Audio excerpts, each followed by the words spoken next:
Hello students, welcome to Solve Via Knowledge. இன்னைக்கு நம்ம பார்க்க போகிறது 12th standard mathsல exercise 1.7ல first sum.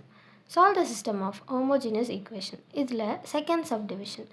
இந்த இதை சால்வ் பண்ணி xyzோட வேல்யூஸ் கண்டுபிடிக்கணும். அதுக்கு நான் இதை A0 அப்படிங்கிற augmented matrixல எழுத போகிறேன். 1 -1 -2 0 3 1 3 0. ஸோ இப்போ இதை நம்ம ரோ எக்லான் ஃபார்முக்கு கொண்டு வரணும். ஃபஸ்ட்டு நான் ரோ 1ஐயும் ரோ 2ஐயும் இன்டர்சேஞ்ச் பண்ணி எழுத போகிறேன். ஏன்னா அப்போ தான் நம்மளுக்கு 1 ஃபஸ்ட்டு வரும், கேன்சல் பண்ண ஈஸியாக இருக்கும். வேறு எந்த சேஞ்சஸும் பண்ணல. ரோ 3 நான் அப்படியே எழுதிக்கிறேன். ரோ 1ஐயும் ரோ 2ஐயும் மட்டும் மாற்றி எழுதியிருக்கேன். ஸோ இப்போ நம்ம மீதி எல்லாத்தையும் இதை வச்சே மைனஸ் பண்ணிக்கலாம். ஸோ ஃபர்ஸ்ட் ரோ நான் அப்படியே எழுதுகிறேன். செகண்ட் ரோ அதை ஃபர்ஸ்ட் ரோ வச்சு மைனஸ் பண்ணணும் இருக்காண்டி நான் இன்டூ 2 போடுறேன். இப்போ சைன் சேஞ்ச் பண்ணுறேன். ஸோ என்ன ஆகும், இது 0 இது 5 0 ஆகும். So second row 0 5 3 0. நம்ம என்ன பண்ணியிருக்கோம், ரோ 2க்கு பதிலாக ரோ 2 மைனஸ் 2 டைம் ரோ 1 பண்ணியிருக்கோம். அடுத்து தேர்ட் ரோ இதே மாதிரி தான் 3 1 3 0. ஃபர்ஸ்ட் ரோவை 3ஆல் மல்டிப்ளை பண்ணி எழுதுகிறோம். ஸோ 3 3 0. இப்போ சைன் சேஞ்ச் பண்ணுறேன்.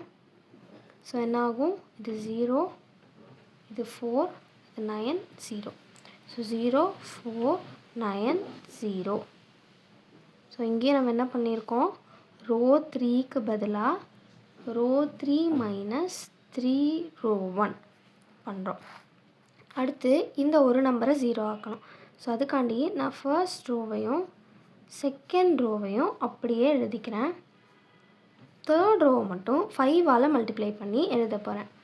0 20 45 0.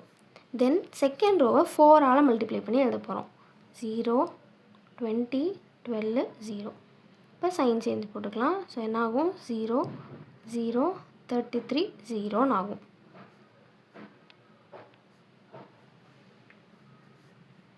ஸோ நம்ம என்ன பண்ணியிருக்கோம், ரோ 3க்கு பதிலாக 5 times row 3 minus 4 times row 2 பண்ணியிருக்கோம்.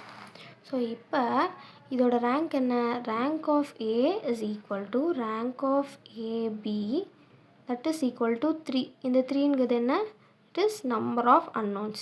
ஸோ இப்படி எல்லாமே ஈக்குவலாக இருந்துச்சுன்னா the system is consistent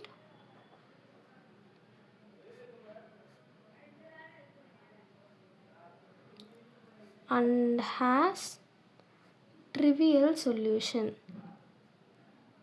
trivial solution அப்படின்னா x y z இது எல்லாத்தோட வேல்யூவும் 0வாக இருக்கும்.